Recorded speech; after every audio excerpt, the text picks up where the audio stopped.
श्रद्धाच किचनमध्ये आपल्या सगळ्यांचं स्वागत आहे।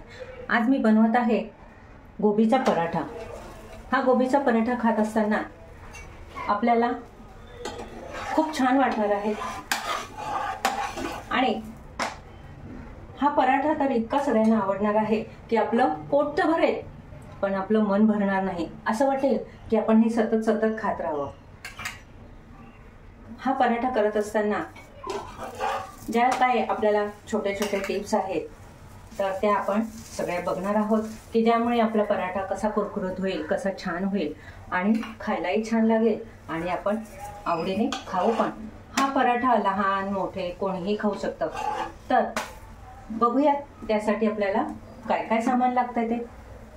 तर सगळ्यात पहिल्यांदा गोबीचे पराठे बनवण्यासाठी आपल्याला डो तयार करायचा। त्यासाठी मी हे 2 वाटी गव्हाचं पीठ घेतलं आहे, 2 चमचे रवा, 1 चमचा बेसन पीठ, स्वादानुसार नमक म्हणजे मीठ आणि आपल्याला आपले जे पराठे आहेत ते पराठे कुरकुरीत आणि छान बनवण्यासाठी किंवा सॉफ्ट बनण्यासाठी आपण याच्यामध्ये साधारण 1 ते 1.5 चमचा तेल टाकणार आहोत। तेलाच्या ऐवजी तुम्ही तूप टाकलं किंवा दुधाची साय टाकली तरी चालेल। आपण जे त्याच्यामध्ये बेसन पीठ टाकलं आहे त्याच्यामुळे बेसन पीठमुळे हे कुरकुरीत होतं ते।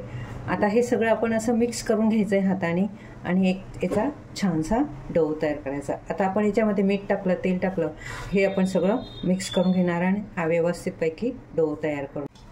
मस्तपैकी आपला हा छान असा डो तयार झाला आहे, एकदम सॉफ्ट झाला पाहिजे। आता हा आपण तयार झालेला डो मुरण्यासाठी थोड्या वेळ ठेवायचा आहे। तोपर्यंत आपण पराठ्यासाठी जे स्टफिंग आहे कोबीचं ते आपण तयार करणार आहोत। या पद्धतीने आपण आज हा डो तयार केला आहे आणि आता हा असा आपण थोड्या वेळ ठेवून द्यायचा आहे। चला तर आता आपल्याला आपण हे फ्लावर घेतलं आहे। फ्लावर मी सगळे पाण्यामध्ये जरा धुवून घेतले आहे। फ्लावर नेहमी पांढरट असलेले पाहिजे तरच ते आपल्याला चांगले। तर ह्या पद्धतीने आता आपण हे इथे कट करून घेतलं आहे आणि आपल्याला एकदम बारीक किसायचे आहे। बारीक किसण्यासाठी आपण ती किसणी घेतली आहे। ही बारीक साईडची हे जे आहे ह्या याच्यावर आपल्याला कोबी किसून घ्यायची आहे, म्हणजे ती एकदम बारीक होणार। कारण जर आपण जाड ठेवलं तर आपला पराठा फाटण्याची शक्यता आहे आणि ते आपल्याला चांगला दिसणार नाही, खायलाही चांगला लागणार नाही। ह्या पद्धतीने आपण हा फ्लावर सगळा किसून घ्यायचा आहे।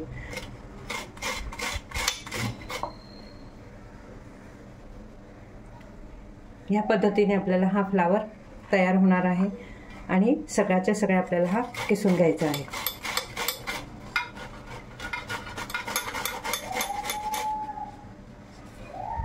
आपण हे सगळं कोबी किसून घेतला आहे, त्यामध्ये आपल्याला मीठ टाकायचं आहे आणि लगेचच हे आपल्याला मिक्स करून घ्यायचं आहे। आपल्याला थोड्या वेळ ते ठेवून नाही द्यायचं आहे। ह्या मिठामुळे काय होतं की आपल्या कोबीमध्ये जे पाणी असतं ते पाणी सगळं निघून जाईल आणि आपल्यालाही कोबी कोरडी होईल। कारण जर कोबीमध्ये पाणी राहिलं तर आपला पराठा नीट होणार नाही आणि हे लगेच आपल्याला ह्या पद्धतीने पिळून घ्यायचं आहे हाताने। जेवढं पाणी आपल्याला काढता येईल तेवढं आपल्याला ह्याच्यातलं पाणी काढून घ्यायचं आहे की जेणेकरून आपला जो पराठा आहे तो पराठा एकदम छान तयार होईल। ह्या पद्धतीने आपण हे सगळं असं याच्यातलं पाणी काढून घ्यायचं आहे।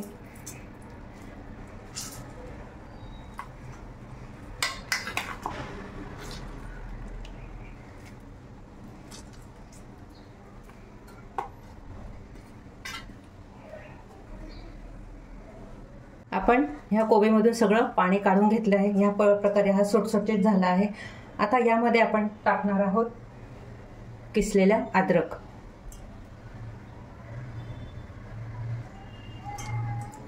नंतर टाकणार आहोत थोडीशी हळद, 1 चमचा मिरची पावडर, 1 चमचा मसाला,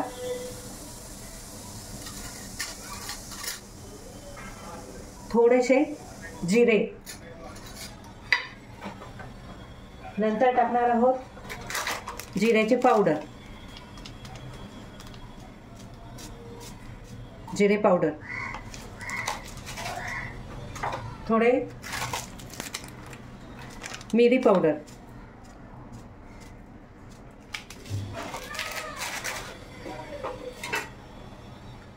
नंतर कोथिंबीर टाकणार आहोत. खूप सारी आपल्याला कोथिंबीर टाकायची आहे.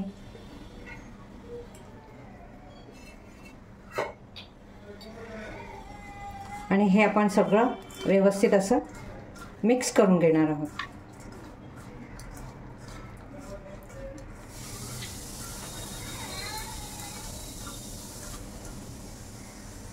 आणि यामध्ये जे आपण मीठ टाकणार आहोत ते मीठ आपण सगळ्यात शेवटी टाकू, कारण आपण जरी कोबीमधलं पाणी काढून घेतलं होतं तरी मीठ टाकल्यामुळे त्याला परत पाणी सुटण्याची शक्यता असते. त्यामुळे ज्यावेळेस आपल्याला बनवायला घ्यायचं आहे त्यावेळेस आपण याच्यामध्ये मीठ मिक्स करणार आहोत. ह्या पद्धतीने आपला हा पराठ्याचा स्टफिंगचं तयार झालं आहे. यामध्ये तुम्हाला जर कुरकुरीतपणा किंवा चटपटीतपणा पाहिजे असेल तर याच्यामध्ये आमचूर पावडर किंवा चाट मसाला ह्या पद्धतीने टाकलं तरी आपला पराठा एकदम खायला सुंदर लागणार आहे. लहान मुलांना आवडतं म्हणून आपण याच्यामध्ये टाकणार आहोत आलू भुजिया.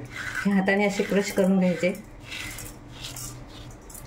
आणि यामध्ये आपल्याला टाकायचे आहे, कारण ह्या आलू भुजियामुळे पराठ्याची चव एकदम छान येते. तसंच लहान मुलांना चीज खूप आवडत असतं म्हणून आपण हे चीज याच्यामध्ये किसून टाकायचं आहे,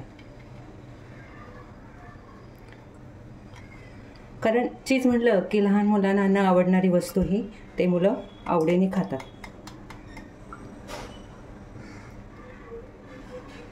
ह्या पद्धतीने आपण आता याच्यामध्ये चीज टाकून घेतलं आहे आणि व्यवस्थितपैकी आपल्याला हे पूर्ण मिक्स करून घ्यायचं आहे. आलू भुजिया, चीज ह्यामुळे ह्या पराठ्याची चव तर एकदम सुंदर होते. असा पराठा आपण कधी खाल्लाही नसेल.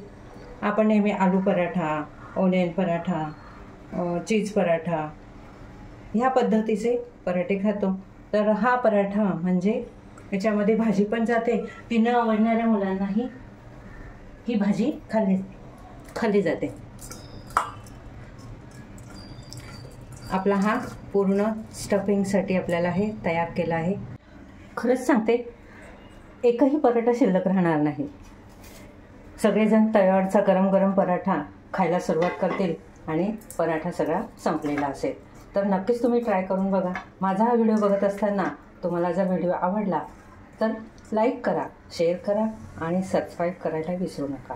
तर आपण हा जो डो तयार करून घेतला आहे तो एकदम असा सॉफ्ट झाला आहे. तर तुम्ही बघू शकता ह्या डोचा आपल्याला एक मोठा असा हुंडा घ्यायचा आहे. ह्या पद्धतीने हातावर आपल्याला गोल करायचा, थोडंसं चपटं करून घ्यायचं आहे. थोडीशी पुरीसारखं आपल्याला लाटून घेणार आपण.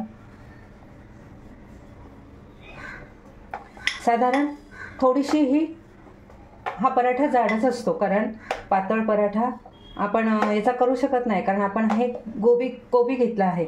साधारण आपण एवढ्या आकाराची अशी पुरी तयार करून घेतली आहे. थोडीशी असा जाडसर, खूप पातळ करायची नाही आणि खूप जाड करायची नाही. ह्या पद्धतीने आपण ही पुरी तयार करून घेतली आणि ह्या मधल्या भागामध्ये आपल्याला हे स्टफिंग भरायचं आहे.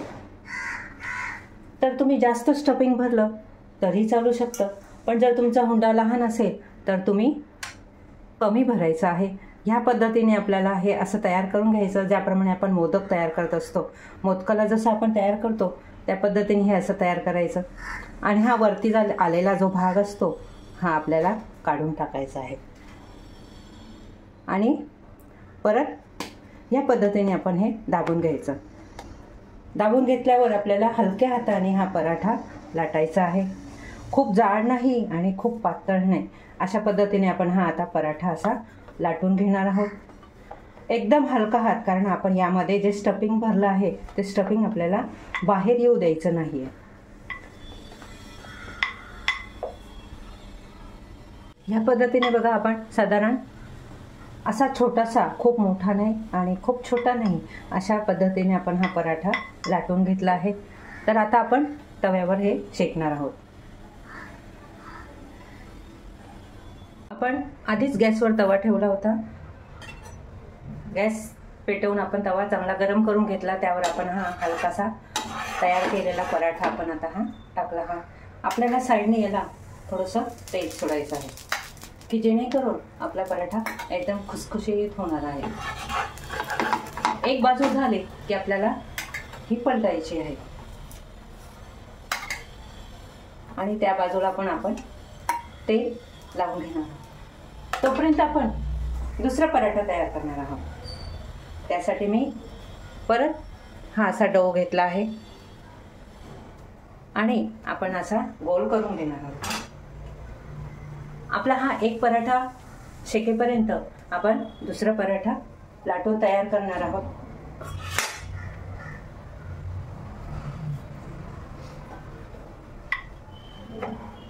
एकदम सुंदर पराठा होतो हा. यामध्ये आपल्याला जर भाज्यांची गरज असेल किंवा आपल्याला काही भाज्या आवडत नसतील तर आपण त्या भाज्याही बारीक किसून यामध्ये टाकू शकतो, जेणेकरून आपला जो पराठा आहे त्या पराठ्याची चव खूप छान होणार आहे आणि सगळ्यांना आवडणार पण आहे.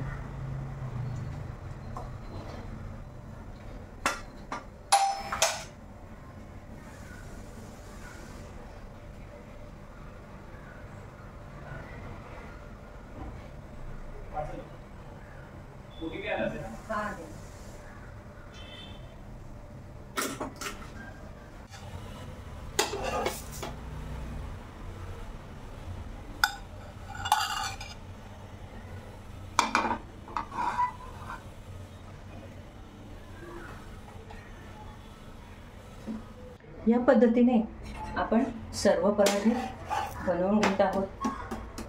साधारण 2 वाटीमध्ये आपल्याला 4 ते 5 पराठे एकदम व्यवस्थित होतात, की ज्यामध्ये आपल्याला लहान मुलांच्या टिफिनमध्ये किंवा सकाळी नाश्त्याच्या वेळेला या पद्धतीने आपण हे पराठे खाऊ शकतो. काही वेळेला लंचमध्ये पण, जसं आपण आलू पराठा लंचमध्ये खाऊ शकतो त्याच पद्धतीने हा कोबीचा पराठाही आपण लंचमध्ये खाऊ शकतो. पण प्रत्येकाची शेवटी आवड असते, ज्यांना जसं आवडतं त्या पद्धतीने आपण खात असतो.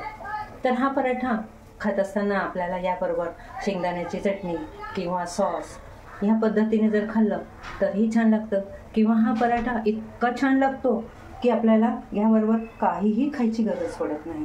तर तुम्ही नक्की ट्राय करून बघा.